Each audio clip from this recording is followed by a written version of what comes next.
Welcome to So Many Receipts. I'm Flo Michelle. And I'm Shelley Seddon. And we are two entertainment journos based in Sydney, Australia, who love to analyse and talk about all things reality, TV and pop culture. Each week on Receipt Roundup, we bring you our take on what's trending. This week on the show, stranded on Honeymoon Island sinks, superstar Real Housewives coming to Australia, Below Decks editing disaster, and we finally made it to the end of Farmer Wants a Wife. Yes, and we have a new Australian reality show that kicked off this week, and wah-wah. Yes. So Channel 7 tried to latch on to the MAFS craze with the debut of Stranded on Honeymoon Island, which they say is a cross between Married at First Sight and Survivor. And this expensive show was filmed over 2 years ago.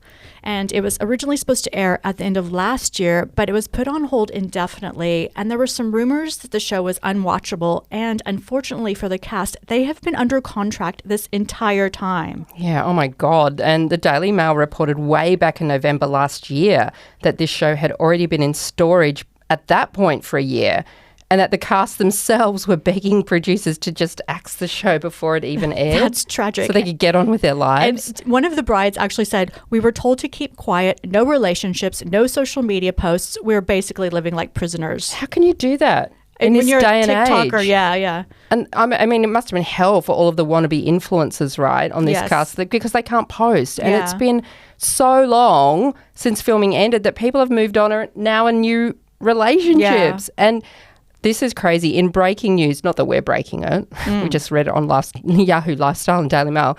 Tom, remember he was in the... He's cute. He's in the second episode, Yes, right, yes. last week. He's paired up with Emily.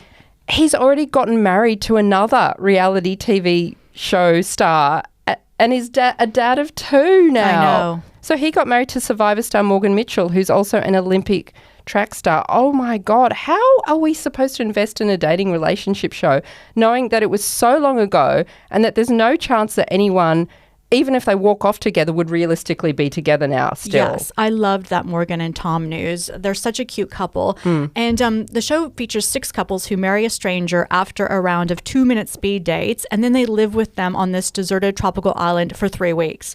So they're given the basic supplies: shelter, a bed, fire, food, and they do have some contact with the other couples. So I just wish that they had given them some extra clothes. It's really painful watching the girls traipsing around this island in their dirty bras and Spanx from the wedding. And Flirty, I thought this was right up your alley with your survival training. You could be building shelters and making fires and killing goats. I thought you would be very impressive to a potential island husband. Yeah, maybe. And look, aside from these behind the scenes issues, I actually didn't mind it because I do love survival shows. I'm an armchair survivorista. Yeah, me too. And I did drag my poor, deeply unwilling family to a wilderness course once before.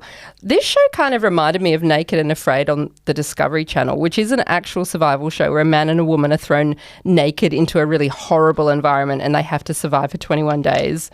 You know, and it's not unwatchable. Yeah, it was better than I thought. Like I like the survivor element as well. And we have 3 weddings per episode and it moves quickly. So I like that. And I just think the audience has MAFS fatigue, and they aren't particularly happy with Channel 7 after the Farmer Wants a Wife debacle this year.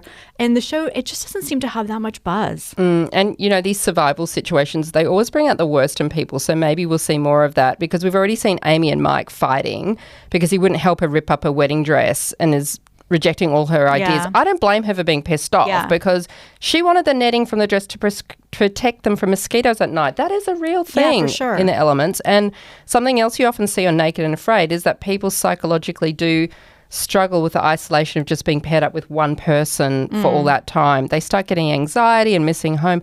We are already seeing this with Brie the Cheese and Byron the Bay, as they call themselves. She already is getting moody after just one day. Yeah. Perhaps she'll build a raft to escape. Yes. So the show did okay in the ratings the first night, but then tanked the second night. And now 7 is moving the series to a later time slot, which is never a good sign. Yeah, that is the kiss of death. Yeah. So next Monday, it's going to air at 8:30, and it's replaced by a repeat of the 1% Club UK. Then the following week, God. it disappears for Mondays, and there will be a double ep on Tuesday. So that's already making it to the halfway point because it's only a 12-episode run. So Seven originally, billed this show as, being bigger than MAFS, but obviously it's dead on arrival. Oh, dear. Yeah. Don't think it can be resuscitated either. Yeah. Oh, my gosh. Anyway, on to Real Housewives news. And Shell, I have not been this excited since we met Jackie Gillies from the Real Housewives of Melbourne at her stage show a few months ago. We now have another stage show coming to Sydney, plus other cities and states, called Bring Back My Wives, which features some of the best-known stars from RuPaul's Drag Race, plus Teresa Giudice from the Real Housewives of New Jersey and Whitney Rose from Real Housewives of Salt Lake City. What? It's like Housewives royalty. So yes. Obviously, we're definitely going to be there. And I can't believe we're actually going to see Teresa and Whitney in the flesh. I know. It's going to be iconic, ironic. Exactly. Everything we've ever dreamt of. All the feels. And so it's described as a theatrical extravaganza, serving up unfiltered interviews, outrageous lip syncs, explosive confessions, and jaw-dropping performances. And I'm so excited. And it's touring across July in Sydney, Penrith, Melbourne, Canberra, Brisbane, Gold Coast, I think Port Macquarie as well. What do you think Whit and Teresa will make of Australia? I don't know. We're about to find out. But I do think they'll, both be fabulous hosts. And I think they'll have a lot of fun up there on stage. Yeah, me too. I cannot wait. Yes. So on to some other Real Housewives news. Miami is back. And Alexia and Marisol were on Watch What Happens Live. And Andy said twice on the show that it was A+ this year. So that's pretty high praise coming from the guy who produces every Housewives show. He's always indicated it was sort of his favourite too. Yeah. And I think Alexia and Todd are the Carrie and Aidan of Miami. What the hell is going on with their dysfunctional situationship? So on Watch What Happens Live, Alexia said they were not together, but that they had slept together 3 days ago. So 3 days prior. I was like, girl, stop. I don't understand. I know. I don't understand this pair. I have never liked how Todd spoke to Alexia. She's probably high maintenance, but so are the rest of them. They've all locked down devoted men. Marisol called him a narcissist, and that's probably right. Yeah, I agree. And so this Alexia's gay bestie Johnny was in town, and she had a girls' dinner, and after a few skinny marks, she was spilling the tea. Apparently, the breakup was not caused by money problems, but Todd's ego. He was embarrassed by how he was portrayed on the show last year when when everyone made fun of him when he did his apology to Anthony, which was so cringy. Yeah, and I knew that the rumour that he split with her because he didn't like them being on the show was probably the right rumour. Yeah, well... He looked pissed off in all his scenes. Yeah, exactly. Well, Alexia said she offered to leave the show to save her marriage, but Todd said it was too late. Hell no. So then she dropped a bomb. He doesn't like the power the show gives me. And so everyone at the table rallied around her and told her to dump him. But as we know, she keeps flip-flopping.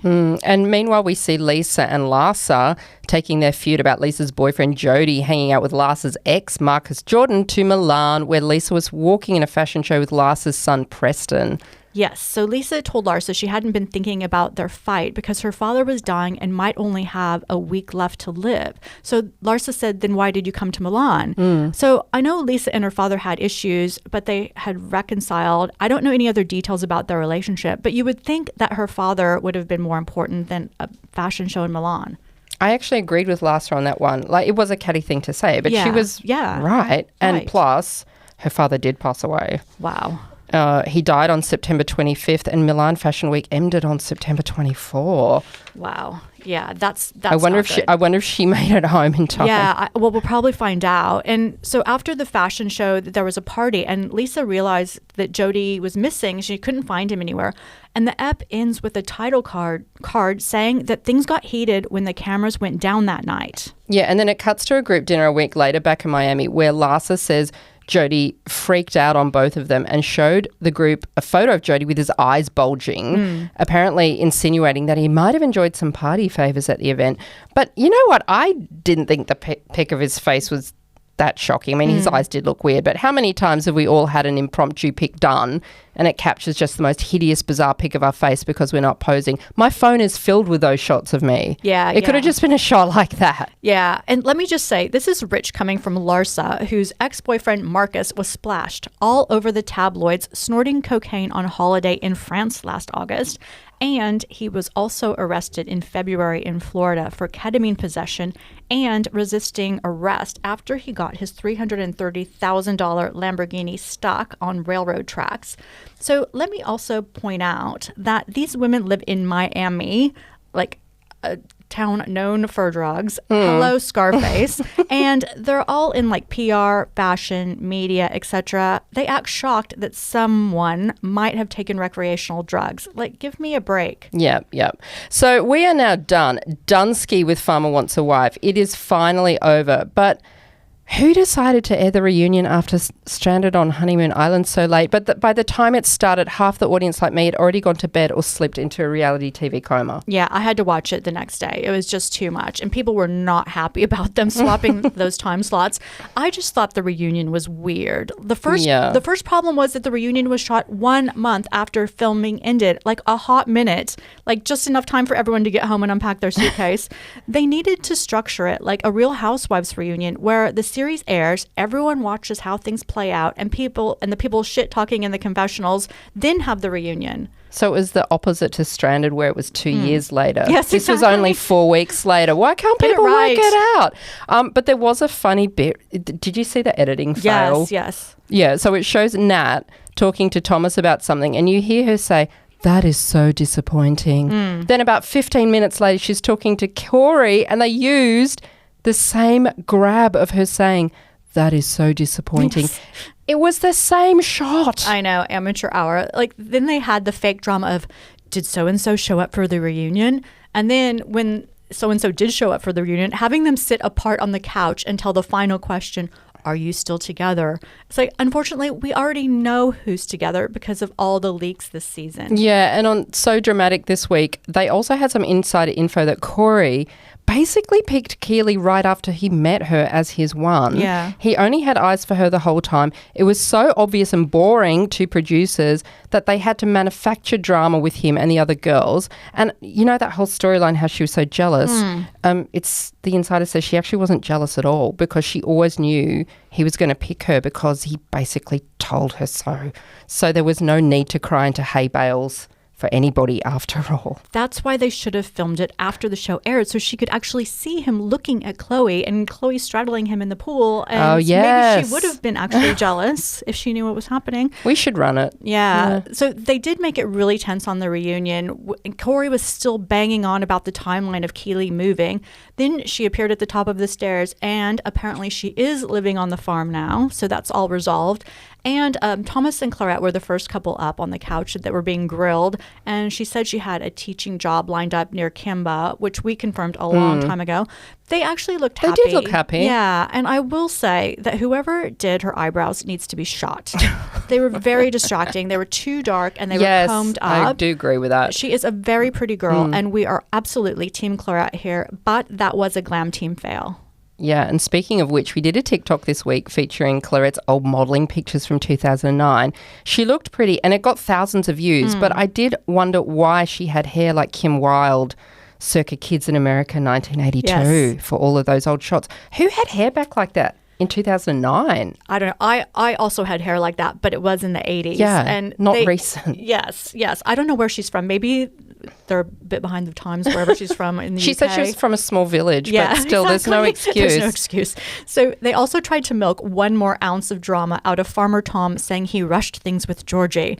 And Georgie has apparently not moved to the farm, but to Wagga, which is 25 minutes away. So they aren't rushing things by moving in together. And to be honest, no one really cares. And Leprechaun Jack and Sarah are still together as well.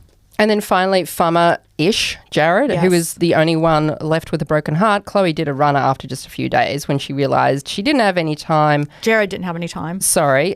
Jared didn't have any time for her and was more committed to his singing career and being an F-boy on tour. I have said this now for 3 months straight. No one signed up to be a country music groupie. Yeah. The girls that are genuine want to be farmers' wives. Don't put guys like this on the show. Yeah, agree. And just when you thought the reunion couldn't get any more awkward, they gathered all of the jars with tea lights from the season, and the show wrapped up with the couple's slow dancing. It was so cringy. And they were told, look into each other's eyes and really show us how in love you are. God, thank God this debacle is over, and I hope that they reassess next year. Yeah, so do you know what I think they should do next year? The farmer should send home girls that they're not obviously interested in early. Then the farmer and his number one choice should be kept on the show until the end. Yes. Let's just see how the love story plays out when the other girls aren't around. Even if it's boring, that's a love story. And don't introduce new farmers and tons of intruders halfway through. It's too late. It's too hard for us to invest. Okay, right? Let's just leave it at that. And I do think they need to be older, not 21-year-olds. Good point. So on to the non-reality part of the show, and just like that, episode 4, Apples to Apples. Yes, just a reminder. So we talk about Carrie and Aidan's dysfunctional situationship here, but because there is so much to unpack with this show, we've created a separate deep dive podcast covering all of the other storylines in the app. And this week we talk about Miranda becoming a meme, LLTW's hot new editor, does Harry need Viagra, and Seema versus Ryan Serhant, round 2. Okay, before we get into this, I want you to name one positive thing about this episode. So there's a couple things. I love the Miranda storyline, wild cunt. I love that. I love when Carrie goes to the farm, they have that dysfunctional family dinner. I like Kathy's boyfriend. Okay, so for me, I actually really liked Carrie's white dress that she bought from the Sister Wives shop in Virginia. I thought it was pretty. Because you're obsessed with Mormons. I know, but I thought the dress was really pretty. It was one of the more, realistic things she's worn. Well, I thought this episode was a dud, and I think I figured out why the show is so upsetting to a lot of the fans like me. This is not the life we want for Carrie. It's not glamorous. It's not sophisticated. It is not our New York girl. We don't want to see her fishing, killing zombies, playing board games with the family on some farm. We don't want to see Little House on the Carrie. So I'm actually wondering whether part of the problem with this is that I'm actually part of the problem, because where I have an issue is that they keep dropping in these modern references to things like polysexuality, memes, VR headsets, Pornhub, etc. Every time they mention something modern, I just cringe. And yet we talk about things like that in conversation. We bring it up. And I'm realising that maybe I'm stuck in the past with this show, wanting Carrie to be a certain way and the show to be a certain way and go back to a different time. Maybe I need to get with the program. Maybe I should just forget the other show existed and stop yelling at the clouds. I need to look at this with fresh eyes. Yeah. Well, we're talking about life on the prairie. Riding the ATV to the Sister Wives shop in Gladiator Hills was ridiculous. And obviously they want to show her as a fish out of water. But come on. It's like at least the ugly hat she wore in episode 1 will go with the ugly dresses she just bought. They weren't ugly. Well, one of them was. Oh, the dresses? Oh, yeah. No. They were, the white one I liked. From Mormon Wives, I did. And I kind of think the heels thing was sort of a bit fabulous. See, that is the old Carrie. Yeah. You can't really complain about that. She never wore flats. No, I know. I'm not complaining about the heels, but just driving an ATV with the heels was like, really? Anyway. So as per usual, there are a lot of plot holes in this episode. And we've talked about this one before, the Adderall. Yeah. So Kathy thanks Carrie for the Adderall, but didn't bother to tell her not to mention it to Aidan, who is anti-Adderall. So she only brought like a little baggie with 20 pills. It's like antidepressants. You can't just go on and off it. It's actually irresponsible to portray it like this. Yeah, they just should have kept away from the issue of kids and drugs and this whole stuff. It's too serious. Yeah, I agree. And the not-so-blended family comes together for Tate, a.k.a. Tater Tot's 21st birthday. His kids have the worst names, like Tate and Homer. No. I don't mind Tate. Oh, no. I think it's cute. No. Tater Tot. It's on my list. Would you want your kid to be nicknamed Tater Tot? Oh, we don't have them here. Yeah, so it just would have been Tate. Yeah, okay. So, of course, it's going to be awkward with everyone coming together. And let me just say, the stepmother gig is not for the faint-hearted. And I actually liked Bob, Kathy's boyfriend.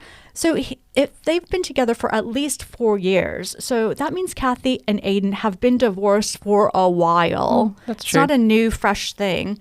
And Bob was actually trying to warn Carrie what life is like with this crew. And the group plays a game called Apples to Apples, and it descends into an absolute shit show. And I actually thought this scene seemed realistic. Yeah, it was, because when Wyatt melts down over not winning the board game, I could totally relate to that with my own son. My own son's flung entire Monopoly boards at the wall. Yeah. Oh my gosh. Well, it was messy and uncomfortable, and this scene was meant to show why Aidan needed to stay in Virginia with his family and not move to New York and be with Carrie. We got it. So the good thing is that this whole debacle made Carrie and Aidan have a decent conversation finally. And I was hoping that Carrie was going to break up with him. She now has an out. Take it. Run. But at least the cracks are starting to show. It's actually like Farmer Wants a Wife all over again. Like, he's a country girl. He's a country guy. She's a city girl. If push came to shove, neither of them would move for each other. Yeah, they're not compatible. And you'll be very happy to hear this. In yet another sign that this relationship is doomed, the ugly First Dibs table has been sold. Oh, yes. Okay, good. And tune into our special deep dive podcast. I couldn't help but wonder, what the hell have they done to this show? For more discussion about that and other storylines from this episode. So we're very highbrow here. Very. on the podcast. And we're on to our rose and thorns this week. And I know this is going to sound counterintuitive, but my rose this week goes to a new doco on Netflix that is part of the Trainwreck series that covers stories that go viral. This one is Poop Cruise. Mm-hmm. By the way, it's the #1 show on Netflix right now. Everyone's going to watch this show this weekend, I predict. So I actually think there are two kinds of people. People that love cruises are people who hate them. So I actually love them. And my curiosity got the best of me. I loved this doco. The Trainwreck series is so good, guys. I love watching docos about things going wrong. I have never been on a cruise. I would like to do one day, but a doco like this doesn't exactly sell the idea to you, does it? I know. I shouldn't have watched it with my husband. He called it Shit Ship. Oh, okay. Which is good. And he's a reluctant cruiser as it is. And now I will never get him back on another cruise ship. Oh, okay. But this doco tells the story of the Carnival Triumph that set off in 2013 on a 4-day round-trip cruise from Galveston, Texas to Cozumel, Mexico. So on the last night, a fire broke out in the engine room and destroyed electrical cables, causing the ship to lose all power. So this ship had 4,000 people on board. You have no lights, no air conditioning, no working toilets, no cell phone. The commentary is actually surprisingly hilarious. So you have this guy who is stuck with his future in-laws, 3 women on a bachelorette party, a chef from the ship, and Jen, the perky English cruise director. And then she had to make that very glamorous official announcement that the toilets weren't working, and that if people needed to do a #1, they had to do it in the shower. And if they needed to do a #2, the crew would be delivering red hazmat bags. Yes. And they had to do their business in the bag and drop it off in bins in the corridors. Talk about going with the flow. But what I was thinking is, how come they had more than 3,000 of these bags on? Because there were 3,000 people on the ship, so they would have had thousands and thousands and thousands of these bags. Yeah, well, the cruise ships are very conscious of gastro because it spreads throughout the cruise and can ruin the cruise. So they do have all that kind of a million red bags. Oh, yes, God. yes. Well, at least when Jen was announcing it on the PA system, her posh English accent would have made it sound a bit better. But so at this point, I'm thinking, I am so glad I always have vacation constipation, like the kind that Shannon Bedore had in London. 5 days, not a problem. Really? Yes, oh, gosh. It's not good. But also at this point, the guests thought a tugboat was going to be coming the next day to tow them back to Mexico. So, you would think I can properly maybe even hold it. And didn't one of the bachelorettes say she started taking Imodium? Yes. Straight away, so she wouldn't have to go. I don't think it's a big deal to poop in a bag. I've pooped in the bush while camping. It's fine. Plus the bachelorette women, who's the woman who said she didn't want to take a piss in the shower in the dark. Harden up, ladies. I actually found the Bachelorette's kind of annoying. Just put on the flashlight for your phone. It's it's not a big deal. But because the ship didn't have an engine, it drifted off course and made the rescue operation even more complicated. And they were eventually floating dead in the water for 4 days. So without refrigeration, the kitchen staff had to throw out all the perishable food, and they were scraping to feed thousands of people, hungry, cranky people. And passengers had to wait in line for 2 hours for a soggy lettuce and tomato sandwich or tomato sandwich. Non-perishable items were hoarded, and it caused this whole Lord of the Flies situation. And so it became boiling hot, Yes. like the air, and so the air conditioning was like on a vocation from that point onwards. People were taking their mattresses onto the decks and creating tent cities with blankets and sheets, etc. And in order to boost morale, management decided to open the bar and offer unlimited free drinks. I never thought that was going to go good when I saw them opening those cabinets. Yeah. Maybe it sounds good in theory, quickly descended into chaos, and then people started urinating overboard. Me and my son didn't mind that. Yeah. My son was like, I would have done that. Yeah. When he was watching it. But people were also having sex on deck. Yes, it was just debauchery. And a rescue boat finally did arrive days later, but the relief was soon overshadowed by a literal shit show because the tugboat was towing the ship and it was bad weather, and it caused the boat to tilt to one side. So all of the backed up sewage from the showers and the toilets started spilling out into the hallways and dripping down the walls. And of course, you can only imagine the stench with the heat. That would have been gross. So in order to compensate for this disaster, passengers ended up receiving a full refund for the cruise, a future credit to book another cruise, and a refund for most onboard expenses and a free flight home and $500 per person. So meanwhile, the ship underwent a $200 million refurb and was renamed Carnival Sunrise and is still operating today out of Miami. I wonder how many people opted to take a free cruise with Carnival after that. Would you take up their offer? Yeah, I don't think so. Okay, so from one poop cruise to another poop cruise, my thorn for this week is for the latest 2 episodes of Below Deck, where they entertained a bunch of gay porn stars for 5 days. So, a few weeks ago when you delivered the news about this upcoming season and you revealed it was full of exciting things, porn stars, a sexually fluid cast, a romance with a married guest, your eyes were shining. You had such hope in your voice. You were so excited about it. Like it was going to be the Great Gatsby of yachting drama. And remember, I said, I don't know. This show always turns boring for me. It always ends up about laundry.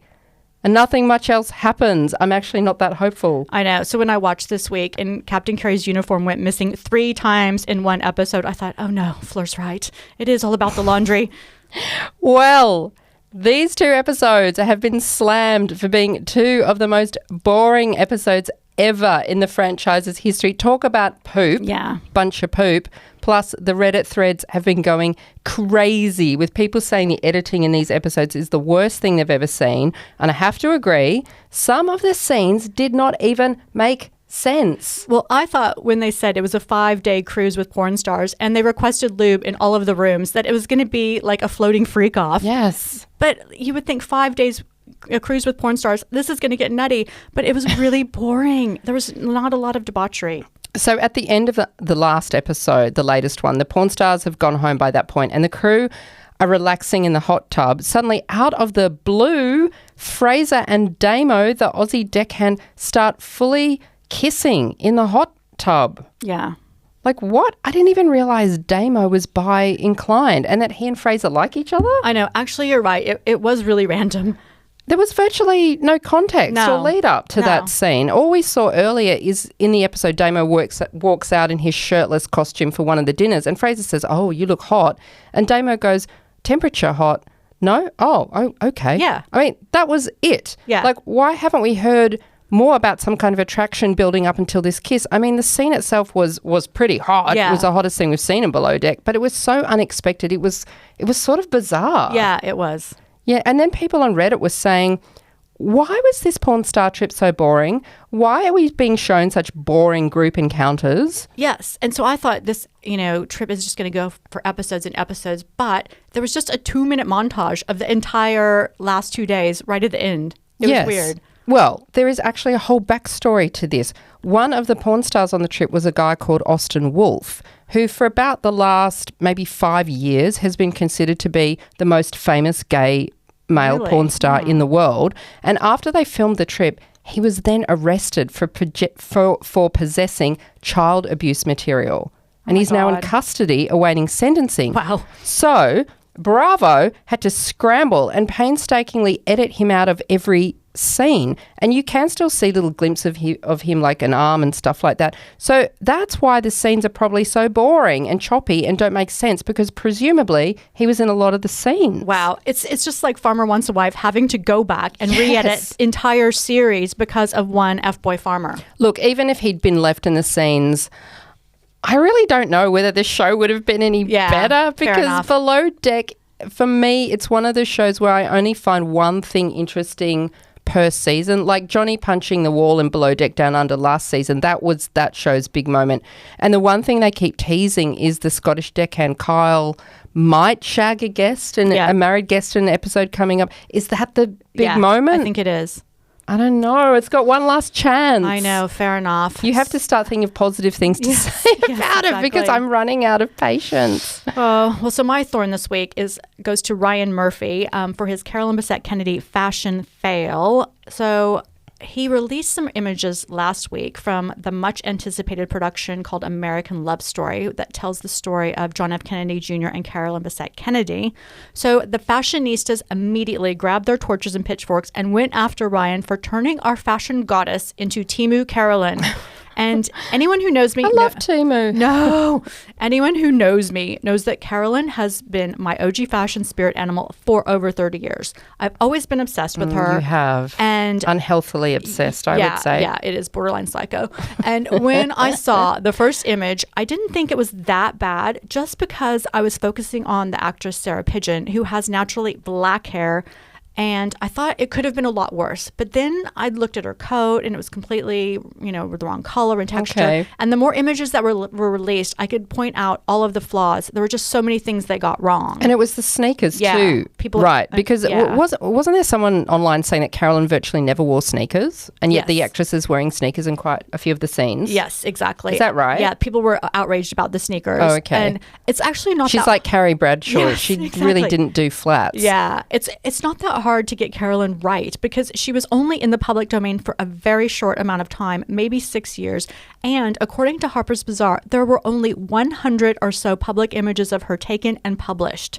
Plus, she had a capsule wardrobe and wore a handful of designers. She wore the same clothes over and over again: Calvin Klein, Yohji Yamamoto, Prada. And you can still find these pieces on websites, because I stalk it every day. The Real, you can still find the stuff. And Carolyn's hairstylist, Brad Johns, also came out of retirement to pile on during this whole controversy. And he told Vogue that the hair color was totally wrong, and that when Carolyn saw it, she would be swirling in heaven. Oh. Basically not happy. So what was Ryan Murphy's reaction to all of this? So he admitted that he was caught off guard by the fierce backlash, and he immediately went into damage control mode and gave an emergency interview to Variety and said, Carolyn Bessette is clearly a religious figure, and it's a religion of her own. Correct. Oh. We worship at the altar of Carolyn. Yeah, so isn't Ryan the guy that created Glee? Yes. Right? And he created Kim Kardashian's upcoming drama series, which is apparently quite good. You think he'd know what he was doing? He's done a ton of things. So one of my favorite shows of all time, Nip Tuck, American Horror Story, Versace, the Menendez brothers, he actually directed and wrote Eat, Pray, Love. Oh. So he's like knows how to do everything. And he explained that the clothes were just thrown together for lighting and color testing for the studio. And this wasn't the wardrobe from the actual series. And he released the images to try and get ahead of the paparazzi, because he was warned that they would be swarming the filming of the show on New York City streets. So he has, tried to assure everyone that he has enlisted a 10-person style advisory board to help reference and source Carolyn's wardrobe. Okay. So the names of these board members, they will be released at a later date when all their contracts have been signed. What a dream job that would be. I read that production has actually bought some clothing that belonged to Caroline. A few pieces were auctioned off at the end of last year. Yes, and they went for like crazy money. Yeah, I can imagine. A replica of her Narcisa Rodriguez wedding dress is being made from scratch. And regarding the hair color, Ryan said it was a wig and it was not what will be used on the show. Okay. So he says he takes full responsibility for releasing these images without proper context. And I would say, hearing him say all this made me feel better, because Carolyn never gave an interview and barely spoke publicly. So it is imperative that they get this one thing right that defined her. And it's crazy how the media frenzy around Carolyn is now back around this production. So it's just like history repeating itself. But at least this time, the media is on Carolyn's side. And I just think everyone needs to stand down. Are you genuinely feeling better, though? Yes. I know. Yes. Oh, good. Okay. That must be very upsetting Yes, for you, it all of was. this. Finally, my rose for this week is for America's Sweethearts. I'm up to episode 3 now. This show is still top 5 on Netflix. People are loving it, including me. It's about the Dallas Cowboy cheerleaders. It's a guilty pleasure, fly-on-the-wall stuff. In the latest episode, they drop a girl called Claire Marie, who sometimes they call Marie Claire. Very confusing. I know. Yes. And I knew from the start they would drop her because she's ever so slightly thick around the waist. And they have such an aesthetic ideal type of look that they're after. And I just knew she wouldn't make the cut. And that would be one of the reasons. Not that it's specifically said out loud, but you can read between the lines, because there were a lot of comments from Kelly and Judy, the coaches, about her looks. Yeah. I felt sorry for her knowing she was going to watch this back, because they were saying things like, she looks older than the other girls. Is she only 24? She looks very womanly. Yeah. Like, what do you say to your mirror when you hear things like that? Well, so that's my thorn for this particular episode. Like, how do they keep their self-esteem up? I know. Well, I thought it was hard to watch the Nepo baby stuff. Rookie Dayton, she's just not cutting it. And her mom, who is also named Shelley, she's part of the coaching staff. And there was an issue when they cut Dayton a few years ago. And Shelley was upset because Kelly and Judy didn't tell her directly, and she had to hear it from her daughter Dayton. It's really very messy. And I think it unfortunately ruined their friendship, and I think it's about to get even messier. That would be super awkward. Absolutely. The mum works there, and then her daughter doesn't get in. Yeah. And then they say so many negative things about her on screen as well. Like, the daughter's going to watch it back. Yeah. Didn't Judy or one of the Kelly, I think it was Kelly, said, you look bored. Yeah. You look tired. She's trying so hard. I She know. looks tired even when she's trying so hard. Oh, God. Plus, an Aussie journo actually caused a bit of a stir this week as well, writing about this latest episode, saying that she was disappointed that the Asian dancer Alison Kong is not getting any airtime at all. The writer was saying the show's choosing to ignore diversity. Basically, she was saying that by not showing her story. So a lot of people disagreed with the sentiments of that article, pointing out that perhaps this girl doesn't want to feature in the show, right? Fair enough. They do have to sign off on it. The producers probably chose to follow girls who have a backstory that they think is interesting. And by all appearances, Alison is a really good dancer. So maybe there's just no issue with her journey. It is probably more interesting to follow the journeys of the girls who might not make it, because that's more dramatic, right? Yeah. I think there are a lot of girls in this cast, and they obviously highlight the girls with the most interesting backstories. And I don't know how you could possibly say this show isn't diverse. You have Armani, Jada, and Chandy, etc. And those are just the team leaders. But they have to follow the girls who either make it, or I would say girls who aren't quite there yet. Yes. Yeah. If you've got an easy ride all the way through, why would they show your story? Yeah. And plus, I don't think she makes the team. So, the girl, Allison, I don't think she makes the team. So. Oh, well, why didn't they show her then? She doesn't make it. Oh, you're saying... I'm saying that she doesn't make it, so it's not a story of her journey because see. she doesn't make it. I don't know. Okay.